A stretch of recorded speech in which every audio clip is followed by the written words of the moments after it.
Chris Lee and Blake Lovell of Southeastern 14 here previewing Kentucky's opener, that with Miami of Ohio. The Wildcats 20.5-point favorites, 51.5-point over under. We're going to talk about that a lot later, that latter number. Stop the Kentucky, preview here. Stop it yes, here. cut to 51 the and a half. chase. Take the over. Kentucky's a preseason top 25 team by most. Miami's expected to be one of the MAC's better teams, predicted by some to win the East, but there's quite a gap between the MAC and the SEC where these teams stand in each. Yeah, I think that's the big thing is you have to remember, when we preview these games, we did this with Tennessee, Ball State, and we're going to do this with Miami and Kentucky. We're not sliding the MAC, but we are looking at this from an SEC slant, right? And we're understanding that there is a big gap in terms of talent for many of these teams. And I think that's the thing you have to look at here, especially maybe going into this one. As good as Miami could be offensively, like we're going to talk about in a second, there's a lot of good players on that side of the ball and a lot of people who have, done a lot of good things for that offense. You're still going to look at it and say, well, Kentucky's going to be really good defensively. Kentucky's going to have a, star-studded offense. And I think those are the things you're kind of weighing here. And why you talk about that 20.5-point line, that's why you're looking at this from the SEC and feeling like Kentucky, a preseason top 25 SEC team, is one that's a very, very strong team. And you feel like that skill gap could certainly be a little bit more than maybe a team that could compete, for a division crown in the MAC, but there's still a bit of a gap there. So yeah, I'm seeing Miami in the 80s to 90s in most preseason computers and human polls that rank the teams 1 to 131. But when Kentucky's got the ball, it's expected to be a pretty good season for the Cats. They averaged 32.3 a year ago, returned 7 starters. Chief guy is Will Levis, their quarterback, who's getting some preseason first-round hype for the upcoming draft. Chris Rodriguez would be my pick to lead the league in rushing. He just has racked up a ton of yards in Lexington. Now, they need to reload in terms of pass catchers a little bit, but they got a big transfer in Tavion Robinson. 44 catches, 559 yards, 5 touchdowns at Virginia Tech. The problem from Kentucky is the Big Blue Wall, which lost 2 guys high in the draft, 2 returning starters there.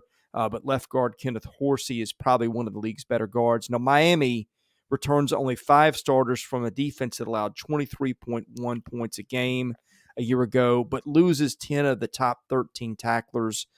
You'd like more returning when you're facing this Kentucky offense.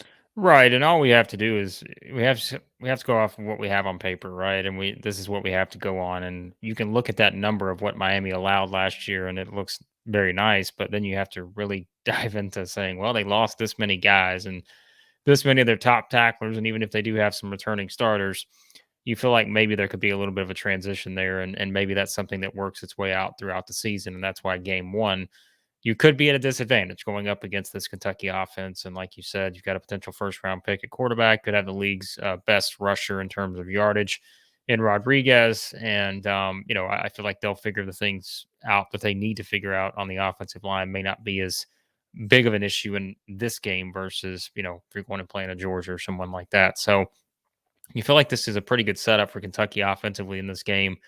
Like we said, I'm not going to say it's the best setup you could have, but when you're looking at on the other side and you're seeing a defense that has to replace a lot of top tacklers, and kind of fill guys in and wonder if they can step into those roles and be as effective as some of those other guys were, that is still something that I think if you're Miami of Ohio, starting things off against an offense that could potentially be as good as Kentucky's offense doesn't necessarily feel ideal for that. So, Well, not the only team replacing defenders is Miami in this game because Kentucky lost safety Yusef Corker. Josh Paschal, who was an edge guy and a really good for them, one for them is gone. Kentucky, is losing 6 starters from a year ago.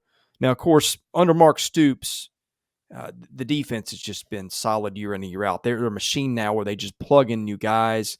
Kentucky's allowed 22 points or less 3 of the last 4 years. That includes last year when they allowed 21.7. But I still see a little step down here for Kentucky. J.J. Weaver, probably the most recognizable name of the bunch. He's their star linebacker. They do have size on the defensive line, which they always have. They've got some depth at linebacker. Meanwhile, Miami, it's got pretty good offense, Blake. Brett Gabbert, the brother of Blaine Gabbert, might be the best player in the MAC. They return their number 2, 3, 4, and 5 leading receivers. They return their top 4 rushers and 4 of the 5 offensive linemen. Experience in week 1 is a big thing, and Miami's got probably more of it returning. And oh, by the way, the Redhawks averaged 28.9 points a year ago. So not a bad offense then, and probably going to be a little better this year against a Kentucky unit that is certainly reloading, but I'm interested to see how that goes in week 1.